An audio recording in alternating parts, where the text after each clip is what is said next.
Well, when I was thrown into caregiving, I didn't even know I was a caregiver at first. Oh, really? I remember being in the hospital with my mom, getting that call. Hmm. I was in the grocery store with my personal trainer, because back then I could afford a personal trainer, and we're going to level up my health, and we're reading all the labels and everything. And I get That's this call. It was amazing. like 3:52 p.m. in the afternoon. And they said, your mother's had a stroke. We didn't expect her to live. Me and my personal, we just abandoned the cart. Like that was me. Sorry. Yeah. I drove up to Seattle and, walked in and my mom was hooked up to life support and I wound up living in that hospital with her for the first few months. I mean, when I say living, it was like sleeping in that chair out of a suitcase. Mm. I would drive home once a week to take a shower, change the clothes in my suitcase, and drive back up to Seattle. And Wow.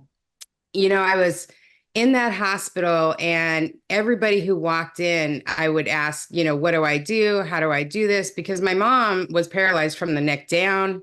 Oh, wow. And she had to learn how to talk again. And I didn't know how to do any of that. But one of the things I learned very quickly, because again, I was just a daughter taking care of a mom. Like Mm. I wasn't even a daughter taking care of her mom. I was a daughter who was afraid her mother was going to die. And I didn't want to Right. have that happen. Right. So Wow. in my mind, I wasn't even a caregiver yet. I wasn't even a daughter taking care of her mom. I was just a daughter who was like, please don't let my mommy die.